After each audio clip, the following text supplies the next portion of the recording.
So, okay, I want to talk about the revolution today. Hey, everybody.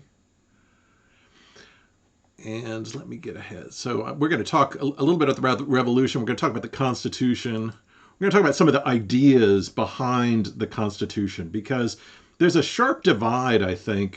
Well, there is a sharp divide between the kind of government that's set up initially during the revolution and then the Constitution. And I want to separate those a little bit and get us to have a sense of the difference between the period under the Continental Congress, when the United States, as it calls itself, is fighting a war against Great Britain, and what becomes the Constitution.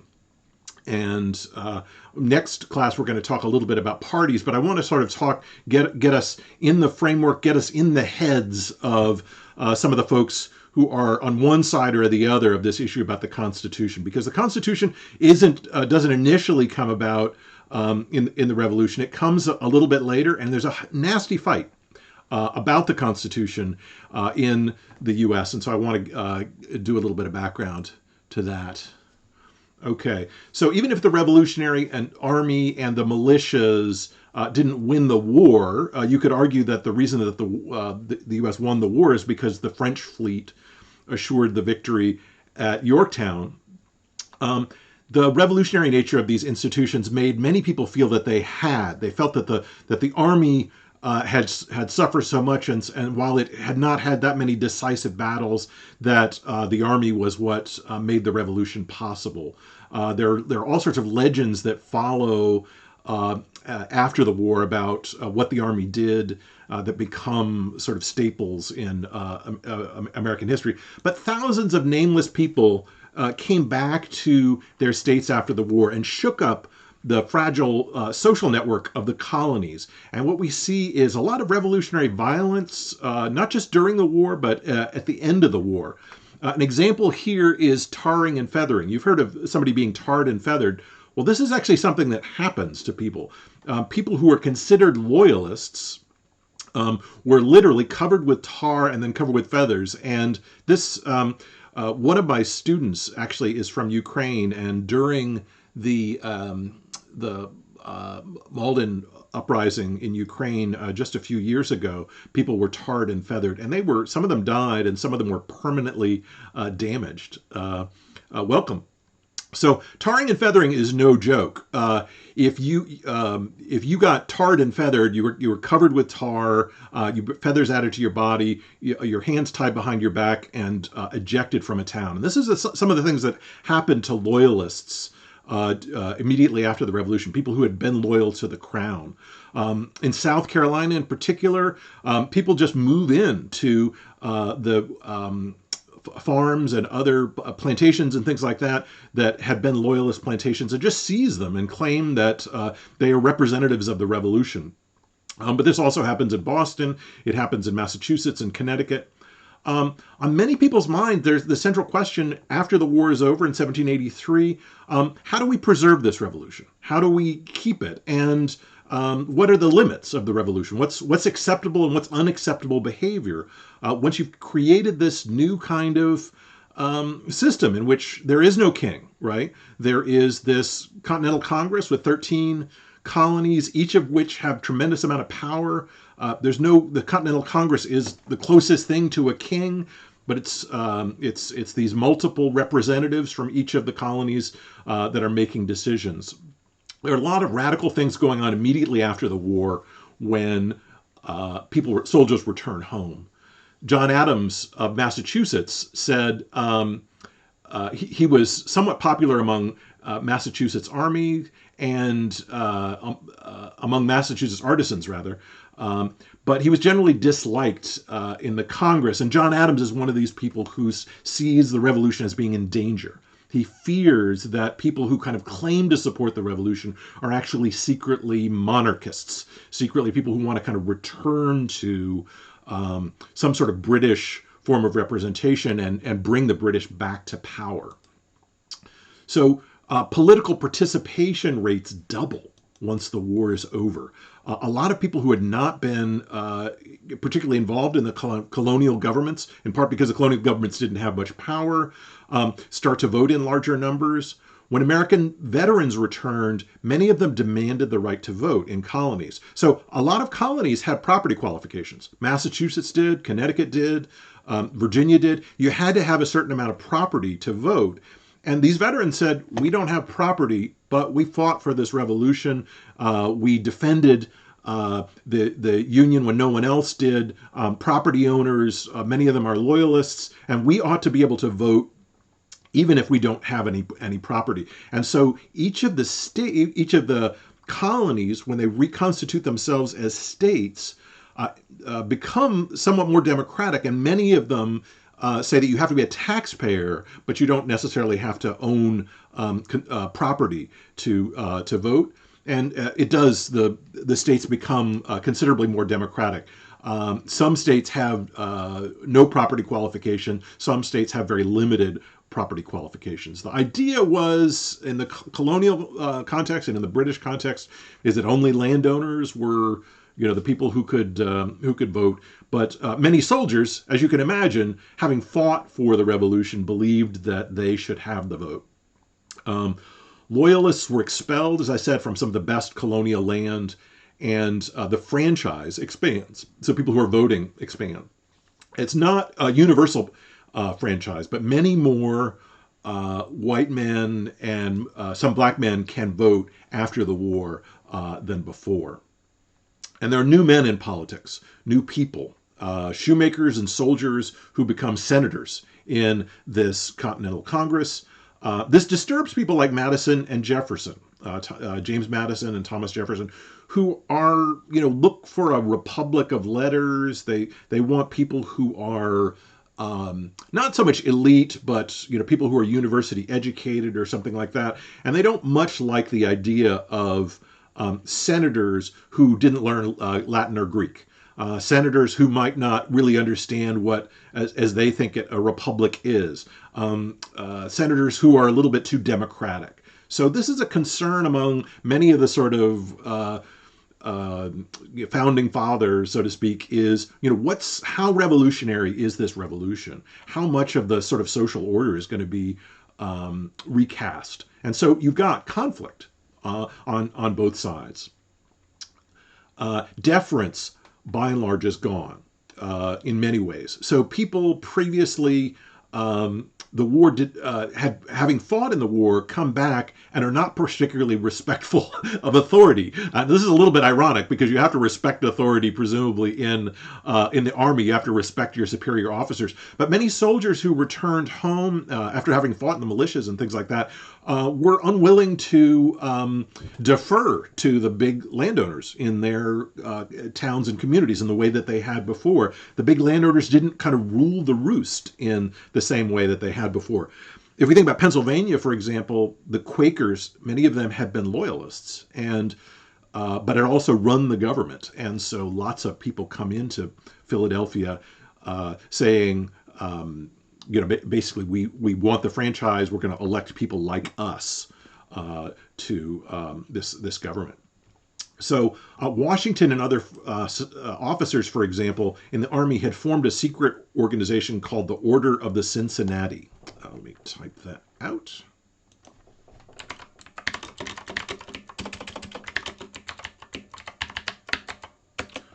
Order of the Cincinnati, right? And Cincinnatus, have you heard that? Sorry. Classical references here. So Cincinnatus was a person who had been a soldier, and he took his sword and he turned it into a plowshare. He beat his sword into a plowshare and began farming again once the war was over. This is in ancient Rome. And so the Order of the Cincinnati was a bunch of returning soldiers, officers, who believed that they were going to return to their states and kind of run things. But they formed a kind of secret fraternity. It was viciously attacked in the newspapers of the period. Many opponents of the Order of the Cincinnati were actually revolutionary soldiers who said this secret organization of officers in the militia are and officers in the Continental Army are dangerous. This is dangerous to the future of the Republic. Because these people are going to operate secretly. They're going to make decisions. They're going to have secret conclaves and meetings and try to turn this back into some sort of monarchy with them at the heads. And so the Order of the Cincinnati was a couple of buildings were associated with the Order of the Cincinnati. They were attacked. People threw rocks into the windows. They wouldn't let them meet. They would chant outside the meeting houses.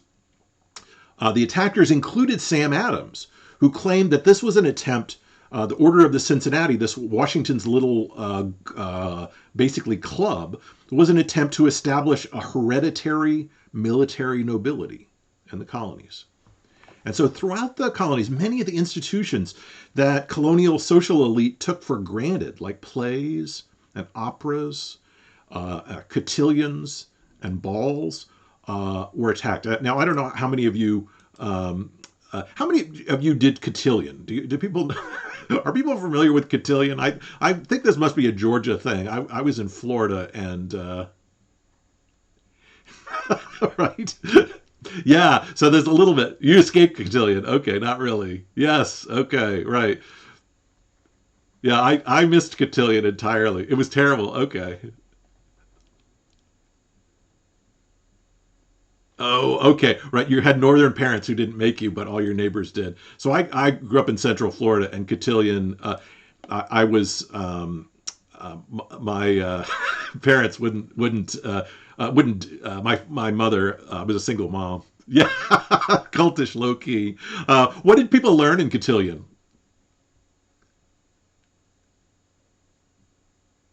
Absolutely not in New Hampshire. Okay. But this is definitely like a deep South thing. Right? Dancing. Okay. You learn to dance. Manners. Okay. Right. How to plan things. Oh, that's interesting. Never having done to them. Okay. Minnesota. So no. All right. Interperson. Oh, really? How to interview and dance. Interesting. How to write thank you notes. Oh, how to set a table. Okay. Right. Not in Colorado. Wear white gloves. Interesting. Colorado. Sorry, I've lost the chat. Is scrolling too fast for me to see it all. Hold on a sec. Oh, salad and dinner forks. Did you also learn like which way to the knife faces when you set it next to the table? I never learned that. Oh, the white gloves. Yes, table setting. Okay. Which way does the knife go? Which way does the sharp end go towards the plate or against? I never learned that, having never been to cotillion. Right? The center towards the plate. Okay, all right. Oh wow. Inward. Okay, all right. Yeah, there weren't that many. So I grew up in Sanford, Florida, and Sanford, Florida was very rural. But when I moved to Orlando, which much more urban, um, holy smokes, 120 degrees. Interesting. Oh, I see. You leave them out like a smile. Interesting. So, um, I didn't do cotillion.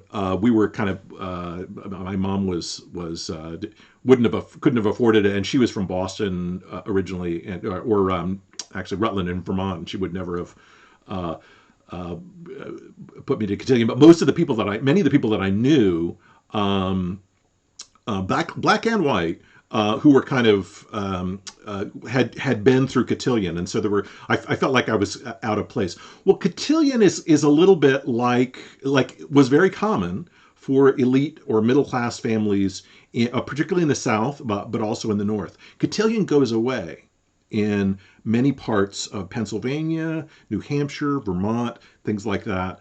They're attacked as being undemocratic, as making a distinction between rich and poor. They stay in the South, but particularly in the Deep South, but there's tremendous opposition to cotillions um, after the after the war, after the Revolutionary War. Plays and operas were also attacked, and people would throw stones at them and chant outside them and things like that. So one of the things, the terms that people use to describe the Republic, and Sam Adams is a big fan of this, is virtue, right? Virtue. And virtue doesn't mean sort of, I don't know, being better than other people exactly. And virtue doesn't mean in this context, not having sex or something like that. Virtue in the 18th century and going all the way back to ancient Rome was being committed to something above yourself, right? Being committed to the revolution. And so people like Sam Adams and John Adams and others said the virtue is what's going to defend this nation. And artificial distinctions that are created by cotillions or plays or operas or things like that are going to interfere with virtue because they make people feel that they're better than other people. And basically, the whole citizenry has to be committed to something more than themselves, not just selfish. And to do that, they need virtue. And so they would attack things like cotillions and say that they're not virtuous, okay? Because they draw attention to oneself. They make one think that they're better than others.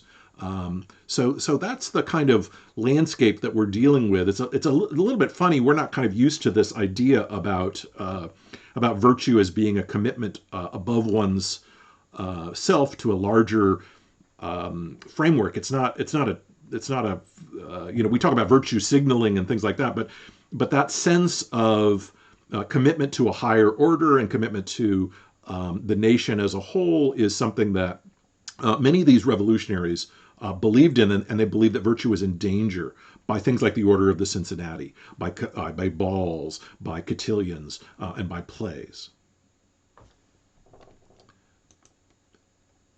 So that's in part because balls and plays were associated with the European nobility, and people said, some of those revolutionaries said, we're not a European. We don't want a European nobility. We don't want to bring that back.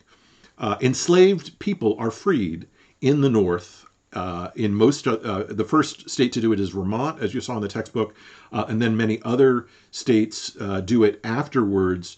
Mostly in the North. And this is in part because African-American men had served in regiments in places like Massachusetts and Connecticut, sometimes in separate militias, sometimes not, sometimes mixed with other soldiers. And the presumption was that if black men fought for the revolution in these northern states, then they should have the right to vote and they should not be enslaved anymore. And so this sense of anti-slavery emerges, a sense that all men are created equal is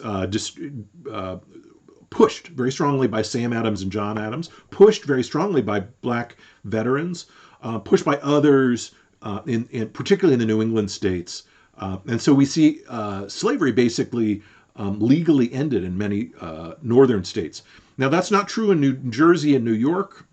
They introduced what's called gradual emancipation, where slavery will end, after the age of 15 or something like that. And so people under the age of 15 are enslaved, but once they turn 15 or 16, their freedom will come. And so while the revolution ends slavery in some northern states, it doesn't end it in all of them, and there's a kind of gradual abolition. But that doesn't happen in the South. That doesn't happen in places that are large staple-producing regions like tobacco areas. Why might that be in the context of the Revolution? Why might there was voluntary emancipation in Virginia, and people like George Mason and others voluntarily freed people. Yeah, right. Child enslavement is so much better, right? I think the idea was that they didn't want orphans and things like that, and the fear was that children would be orphaned. That also the fear was that people wouldn't have skills necessarily to work. But yeah, no, it is a little disturbing that it was possible to have an enslaved 12-year-old, but not an enslaved 18-year-old. But why?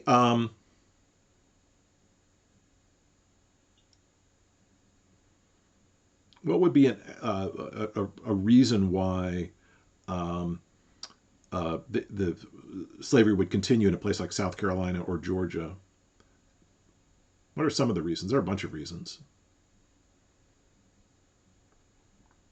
Okay, there are more. So there are more enslaved people. Money, right? There are more enslaved people in Georgia and in South Carolina and North Carolina. Cash crops and places like that. Bigger plantations with large labor. So that's part of it.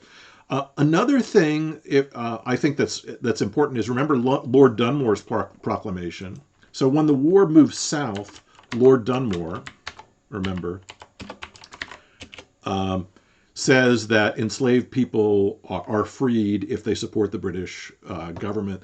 This then makes lots of people who are slave owners join the side of the revolution against the British. So in part the kind of this notion of loyalty gets bound up weirdly in the violence that's taking place in the South during the Revolution, and so Dunmore's proclamation in part helps, and the fear that enslaved people might support the British leads many white settlers in South Carolina and Georgia to oppose emancipation, even if they are not slave owners themselves. So, but a simpler explanation is a larger number of enslaved people, tremendous wealth, and so while there's an attack on elites, there's not really an attack directly on property for people who are pro-revolutionary, but also slaveholders. But it's, of course, a fundamental contradiction. People like John Adams and Samuel Adams and others say, how can you support a revolution in which all men are created equal and yet still continue to support slavery?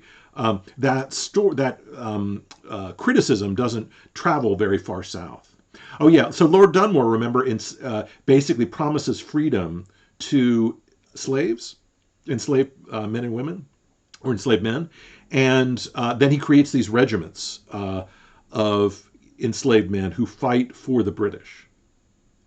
And some of those regiments are, there's atrocities on both sides, but there's a kind of fear of black regiments, an association with the British, and people who tend to support the revolution tend to oppose the end of slavery, tend to continue to support it. Okay, it's a little bit like the Cherokee and the Iroquois. The Cherokee and the Iroquois, some of whom supported the British. There's a tremendous anti-Cherokee and Iroquois sentiment. Yeah, some of them were. There were some in South Carolina, but because of the land charters. But in part because of Lord Dunmore's proclamation, a bunch of people like Henry Laurens, remember Governor Henry Laurens? He and many other of the South Carolina elites see which way the wind is blowing and support the revolution by around 1778 and 1779. And so they support the revolution in part because of Lord Dunmore's proclamation, and so they will attack loyalists. But it's people who continue to remain loyal to the British, and there were some. Those some of them had their plantations taken away. I'm trying to think of what there were recently, not recently, about 20 years ago, there was some controversy about losing land. I'm going to mess it up, but there are still people in Canada that are upset about land that was taken away from them during the Revolution, forcing them to escape to Canada previously. Something like 10% of the population in then the United States goes to Canada. Those are loyalists. Some of whom are driven out, and some of whom leave because they want to continue to remain in the British Empire, and that happens to some of the South Carolina planters as well. And those plantations are taken over by people who support the revolution. So that's a good point. So But yeah, so what we see is many of the kind of loyalists switch sides. This happens in Virginia too. Many of the people who had supported the British during the war initially, once they start to see American victories, they switch sides.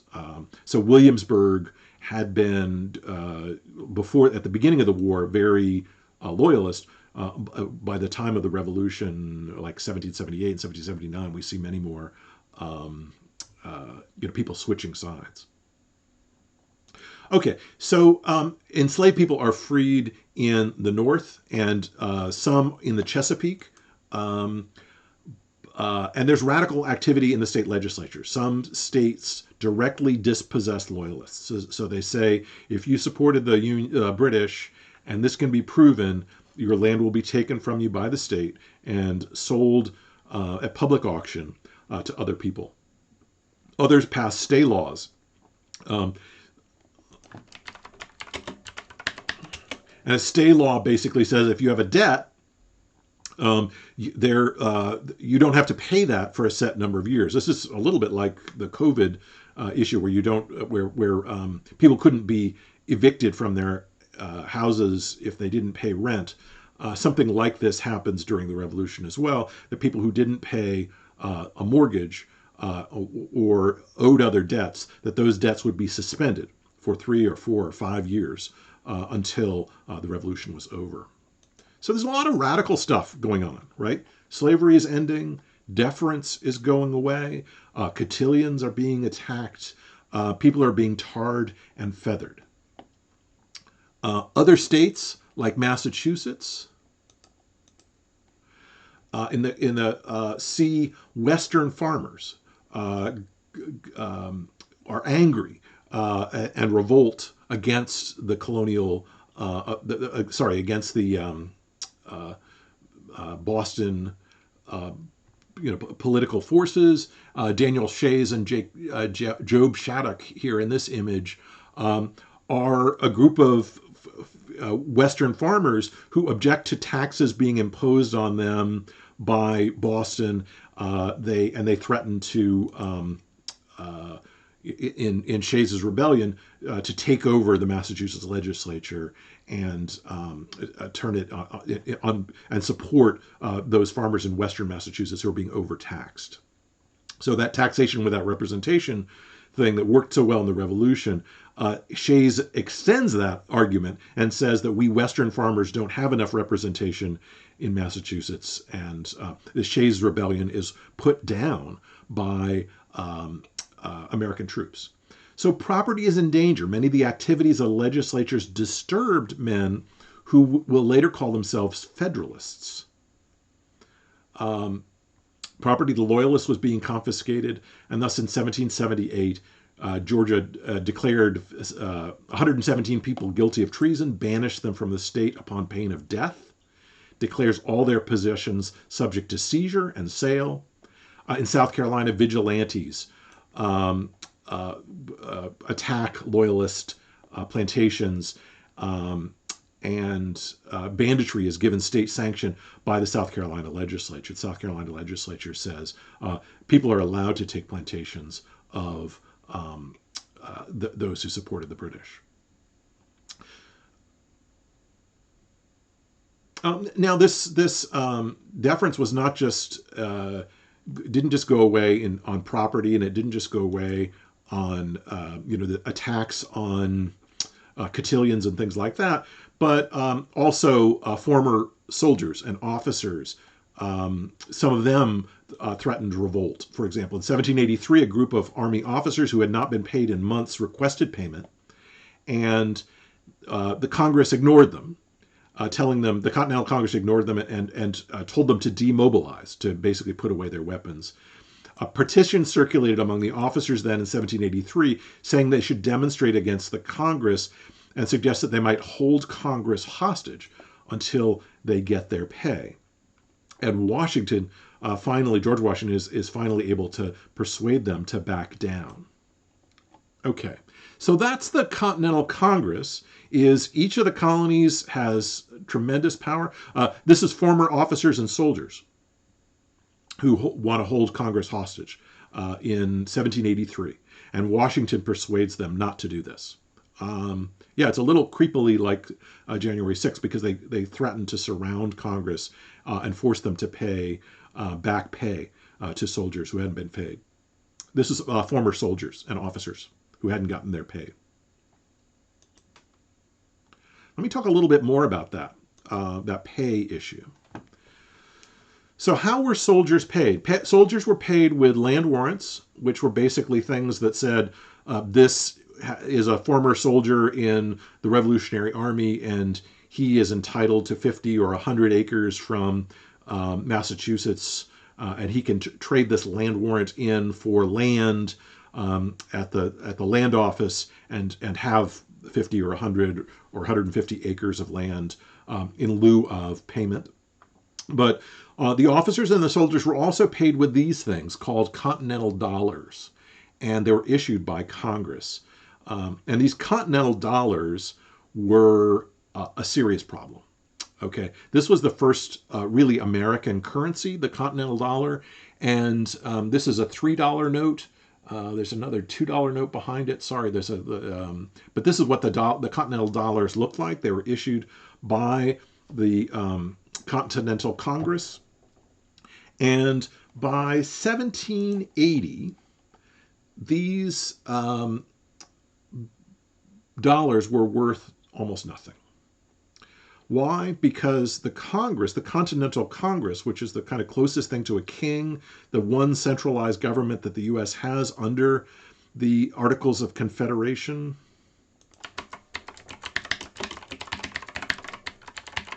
which had been passed during the Revolution, it had no authority to tax. And so what was the money that the Continental Congress had? No one was sure. The Congress issues this currency to pay soldiers. And then during the Revolution, the money is worth less and less. In 1781, I think, the Continental Congress passes the 100-to-1 Act. And the 100-to-1 Act says that for every $100 of continental currency that you possess, we will give you $1 in gold or silver. Okay, this is how bad the situation for Congress was. And this is partly why the soldiers were so upset. The soldiers who were paid with this money that was basically almost worthless by 1780. So they're paid with this money that's worth. Now the land warrants are worth something, but it's basically 1 penny on the dollar. No, not a pound of gold. So they got 1 penny's worth of gold for every dollar of continental currency. Yeah, it looks very much like pre-World War II Germany, like Germany between World War I and World War II. People taking wheelbarrows of currency to buy things. It wasn't. Germany was even worse in that period, where it was at the thousands of dollars, $100,000, 100,000 Deutschmarks, for each Deutschmark. But yeah, so this runaway inflation during the war gives a lot of people a penny's worth then and now. So basically, so it says, if you look at this bill itself, it says the bill entitles the bearer to receive 3 Spanish milled dollars, or the value thereof in gold or silver, according to the resolutions of Congress, 1775. There was a little bit of Confederate, counterfeit currency that was issued, but basically the value in silver. So a Spanish milled dollar was basically a recognizable currency. It was issued by Spain. It was a silver coin. It was called a dollar, and so you basically got one silver coin, one small silver coin, a silver dollar for every 100 dollars worth of continental currency. That's basically what the Continental Congress does. It has so little money that it's basically it basically reneges on its promise to offer 100 Spanish milled dollars for every $100 of continental currency. They only give you $1 for each $100 of continental currency. Does that make sense? The value now is really, really hard to say. A $3 note in a Continental Congress would be worth, I don't know, inflating it would be really difficult for today. But a soldier might be paid $3 for a year's service or 6 months of service. That's the problem. They couldn't tax. When the Articles of Confederation were drawn up, each of the colonies were supposed to pay the Continental Congress to keep in business, but the Continental Congress didn't really have any direct authority to tax. It couldn't tax land, it couldn't tax glass. That was the colonies or the states then that could do the taxing. The Continental Congress was supposed to be paid off by the states, but the states basically didn't pay. So Virginia didn't pay, New Jersey didn't pay, New York didn't pay, Vermont paid, a couple of the others did, but many of these states don't pay what they're supposed to the Continental Congress. So we've got both revolutionary, violence and people opposing deference, people not wanting to respond to their betters, and at the same time, a federal government that's kind of in trouble, right? It's kind of in trouble because it can't tax and because the states aren't willing to pay the Congress. No, but soldiers would return with, say, 30 Continental Dollars, which was supposed to have paid them for 2 or 3 years of service, and it would only be worth 30 Continental Dollars would be worth basically a third of a dollar. So, which was pretty terrible. The other people who got Continental Dollars were people who were paid by the government. So, if the revolutionary government came along and took your crops or took your cow or something like that, they would pay you in Continental Dollars.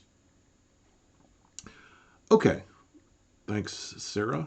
I don't know what that was, but anybody who pays me this money will go directly to the history department at University of Georgia at the end of the semester. So thanks. Okay, so there's rapid inflation. Continental dollars quickly become worthless. Communities respond with laws regulating wages and prices, and there are food riots in many of the cities in Massachusetts and Connecticut. In Pennsylvania, this was the most intense because the Quaker gentry had opposed the revolution, and the Scots-Irish Presbyterians, remember, who were in the backcountry, equated the College of Philadelphia, which we now call University of Pennsylvania, and the Bank of America in Philadelphia with privilege. And so here, virtue is not about wealth and time to consider things, but is seen as an inheritance of everyone, that everyone is virtuous, and the people are virtuous. Okay, so this is the status of the Articles of Confederation. We have a relatively weak federal government. We have this revolutionary violence that's taking place in many of the states. We have the end of slavery, which some in northern states, which some enslavers are unhappy about. And so what we see is, sorry about this. This is the constitutional. Sorry about I chose the wrong font here. Clearly, this is in September 1786. It's clear to most people that something has to change, right? That there has to be some way that this new federal government has to tax. And so it's at this point that Alexander Hamilton and others call for a redrawing of the Articles of Confederation. 55 men from 12 states meet and discuss how to strengthen this government so that this government can, for example, enact treaties with the Indians, enact treaties with Britain and France, establish some sort of taxation structure. But at the same time, what we see is people like Hamilton and Washington and others seeing this as an opportunity to restore some sort of deference and some sort of British-style authority. And so the Constitutional Convention is it's in a way a revolutionary document. It's a document produced in the time of the Revolution, but it's in a way designed by some people to kind of roll back the revolution a little bit, to roll back this democracy that's happening in many of these states. So the Constitutional Convention is composed of nationalists who wish to support a more centralized government, but it also includes Virginia planters and others who want to increase representation, replace direct democracy in places like in the United States with, some sort of more ordered or structured system. And this is how the Constitution starts. The delegates gather in September 1786. And there's what they say they're going to discuss is interstate commerce. 9 states agree to attend, only 5 show up. And Alexander Hamilton prepares an address calling for a constitution. Oh, I'm sorry. To resolve this problem.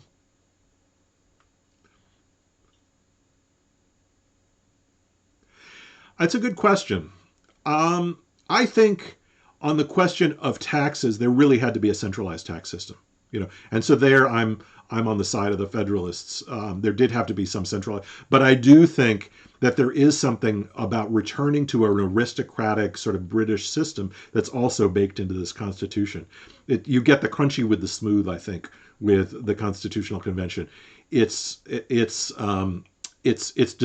designed both to make a real government that actually functions, and which I think was absolutely necessary.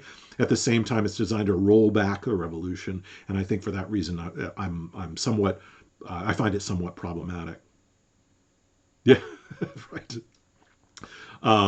It's people basically trying to create a system of government, but also one that restrains democracy.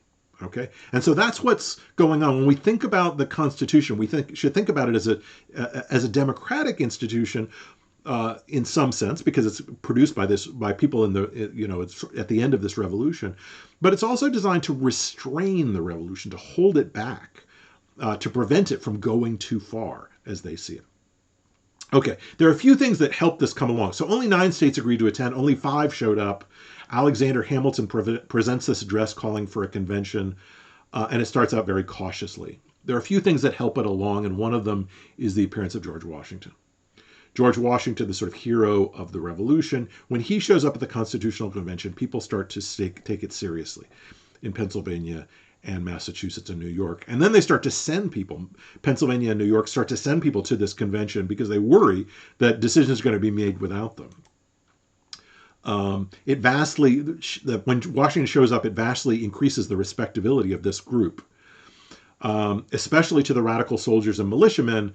Their hero of the war was showing up. James Madison brought his own design to the Constitution, for a constitution. And no one rivals him for working the convention floor. He's smoozing with the delegates, working out deals with the states, working out compromises to sort of build this Constitution. Patrick Henry refuses to go to the Constitutional Convention because he suspects that it's a plot to make a centralized government. And he's right. The Federalists are people who seek to contain what they see as an excess of democracy in the states, thus turn to a new kind of federal government, one that's much more centralized. They say, in effect, we were wrong to stray too far from the British system. We shouldn't have abolished the House of Lords, which we're going to call the Senate.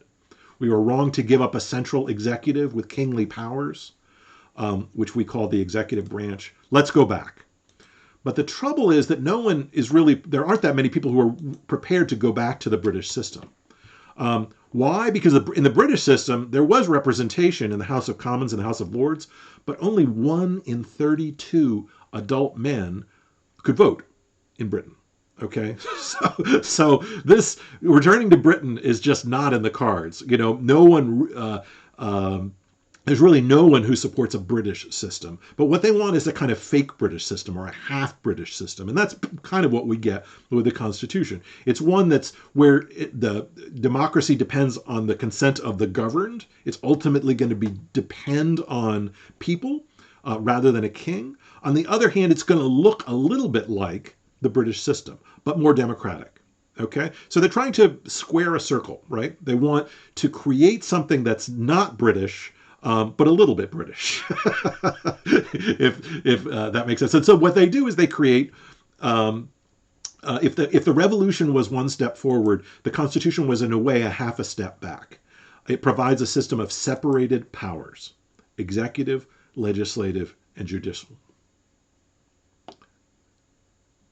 So I'm not going to answer the question about a quiz, but it contains and prevents democratic control. The Supreme Court, for example, is elected for life, and that's to prevent the democracy from having too much control. The president is chosen by the Electoral College, something you probably have heard a lot about in the last 8 years. Men of property and standing in the community who are in turn chosen by the people. So it's to separate this government from the people so that the people don't directly have that much control. This prevents crowds and mobs from directly choosing revolutionary tyrants, as Madison and Hamilton saw it. So it's both to kind of restrain the democracy, but also to prevent somebody who is able to stir up a crowd from creating a tyrannical system. Okay, one of the things they're thinking about is Rome, which started out as a republic but ended up as a sort of dictatorship with a Caesar at the head. They don't want that. So they want to make sure that there is representation, but they also want to restrain it in a number of ways. Does that make sense? Okay, so when we say, some people say there's no ideology in America, and I want to say that there is an ideology. The Federalists and the people who support this new Constitution, yes, we're talking about the Federalists, right? Yes, the Federalists are the people who support this Constitution, and the Anti-Federalists are the people who oppose it. Yes, they're the ones who wanted a central government. It's a little confusing because the word federalism means divided powers. But yeah, the Federalists support a strong central government, and those are the people who show up at the Constitutional Convention. Okay. So what is that ideology? What's the ideology that Federalists and Anti-Federalists are arguing about? Number one in that ideology is virtue. Both Federalists and Anti-Federalists talk about virtue. They say that a virtuous citizenry, and they use that word, a virtuous citizenry is what sustains the country. So the people who support the Constitution say, we need virtue, and the best way to have virtue is to separate the people from the state. That's why you need electoral college. That's why you need, a house of a Senate. That's why you need a president who's elected for a longer period of time, who's going to be a little more deliberative. The other thing they talk about is corruption. Okay, and this comes from the language of the real Whigs. The opposite of virtue is corruption. Right? Virtue is caring about yourself. Virtue is caring about the republic more than yourself, caring about the nation more than yourself. Corruption is using the nation to benefit yourself exclusively. And they use the language of what are called the real Whigs, which is a tiny group of British opponents to the British Crown and opponents to the British Parliament who are constantly kind of on the left of the Parliament, constantly complaining that there's corruption at work. And so this language of the real Whigs of corruption is the language that both the Federalists and the Anti-Federalists are going to use. Does that make sense? So number one in terms of ideology is virtue. Right? Absolutely important. Both the Federalists and the Anti-Federalists believe in virtue. Number two for the Federalists and Anti-Federalists is corruption. The number one thing you want to prevent is corruption. You want to prevent people from using the state to benefit themselves personally. Okay? That's number two in the ideology of that both of these Federalists and Anti-Federalists are talking about. And the third is liberty versus power.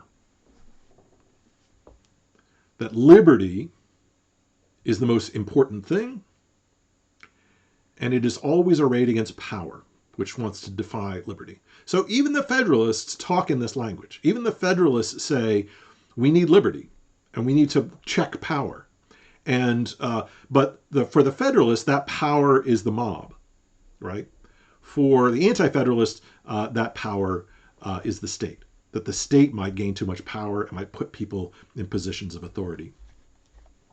Okay, so the Federalist Papers then are a series of anonymous pamphlets that are issued by three people: Hamilton, Madison, and John Jay. They call themselves Publius. They write with Publius as the name. I'll spell that out. Because each of the states has to agree to this new constitution, and the Constitution creates the government we have today. The Constitution creates a House of Representatives, it creates a Senate, and it creates a presidency and a Supreme Court. The first ideology was virtue. First feature of that ideology is virtue.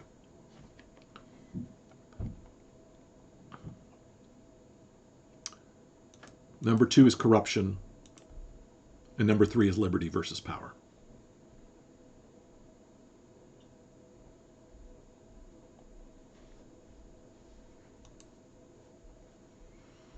Okay. So James Madison is one of the people who writes as Publius in the Federalist Papers. There's a kind of a James Madison, Hamilton, and Jay are going to be opposed to each other once the nation begins, but they're initially all on the same side. They're all Federalists who support the federal government, support this new government that's created by the Constitutional Convention.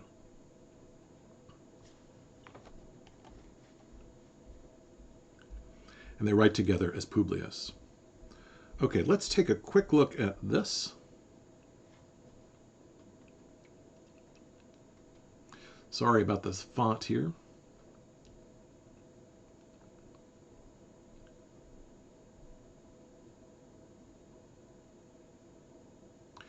So the question is how to check corruption.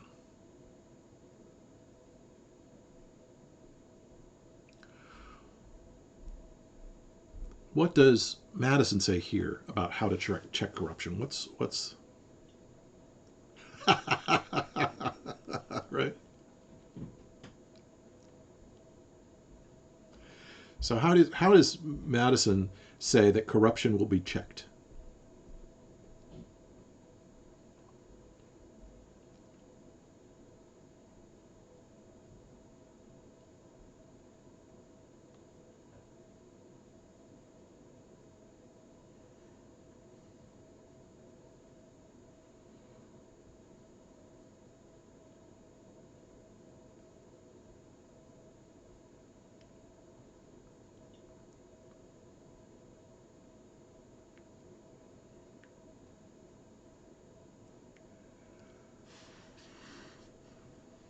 What's the way to check corruption? Okay, the first thing is refining and enlarging the public views, that's on the second paragraph, by passing them through the medium of a chosen body of citizens. Checks and balances, right.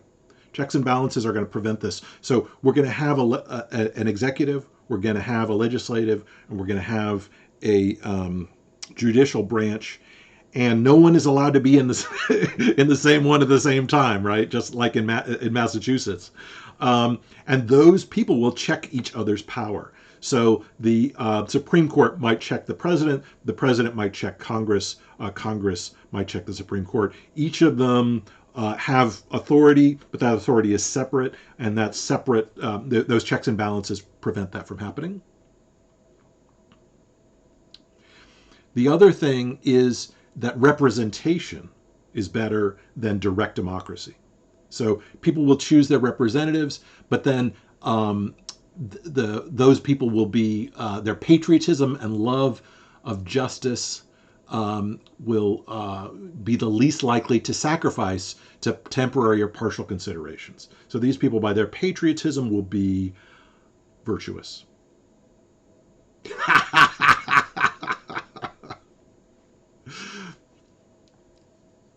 And the third thing, and this is the critical thing here, and it's a little bit hard to read and make sense of, but this is Federalist number 10.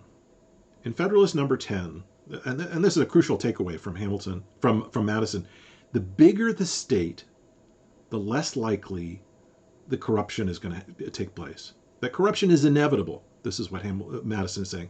People are going to be corrupt.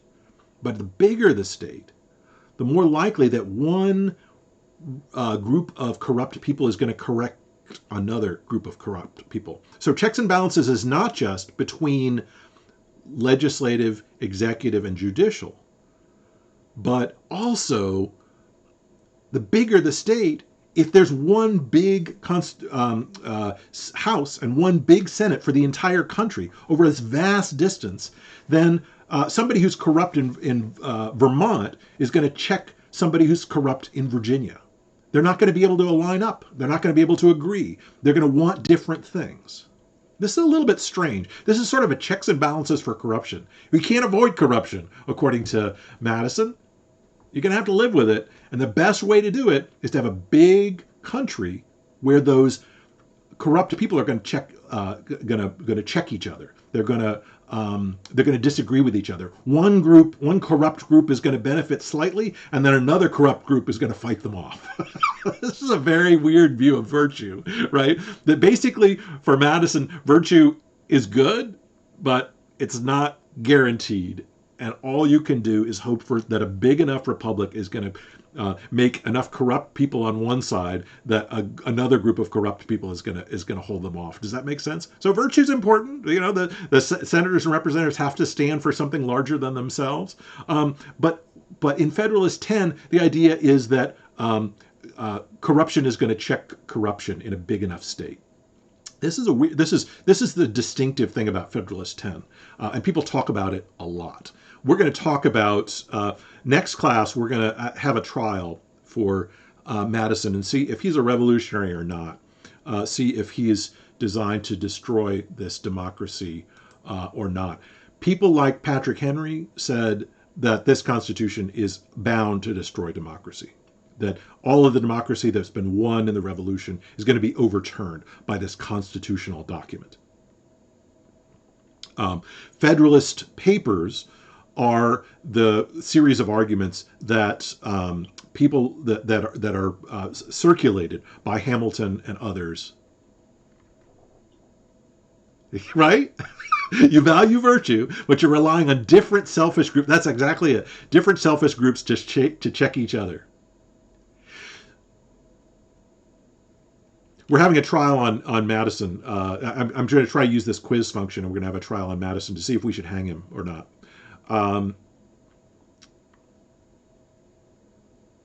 So what do I mean by corruption will check corruption? Let's say, let's give an example from the present. A military contractor, say Lockheed Martin, persuades the Pentagon that it needs to build a F-15 fighter jet, and it has to be built entirely in Lockheed Martin, and Lockheed Martin is going to make millions and millions of dollars from this. Okay, you might call that corruption because they actually pay, maybe underhandedly, let's say, a couple of generals to support this F-15 fighter jet, which it can only be made by Lockheed Martin. Boeing, which is further away on the West Coast, is going to say, hold up. This F-15 is ridiculous, right? This is way too much money. This is corrupt to its core. We think that this F-15 is utter garbage. It's not necessary. And we think that this general and that general being paid off by Lockheed Martin for this thing. So the idea is that if there's enough corrupt, we want instead to support the F-1 fighter jet, right? And so the idea is that each corrupt group is going to if in a big enough country, is going to check the overuse of corruption by another one, and so that there's a kind of it's like competition between corrupt groups is going to force into the open that corruption. Does that make sense?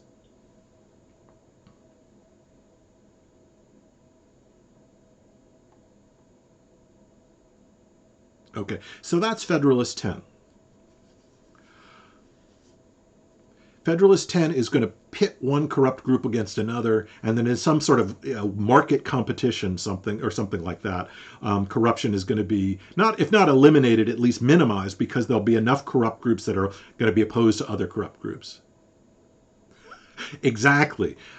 Very good point, Kimberly. This is the idea here is really that the market is going to fix this. That basically the market is going to pit one corrupt group against another, and that's basically how you're going to get virtue.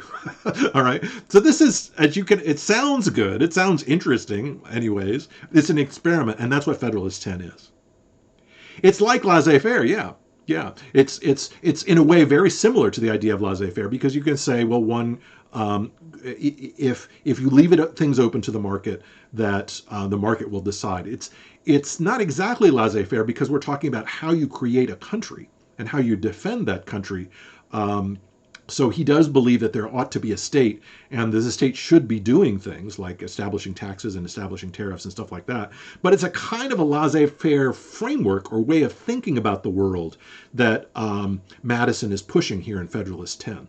That basically there'll be a market among corrupt individuals, but in a big enough country, no single group is going to win out because they're going to make the other corrupt group angry.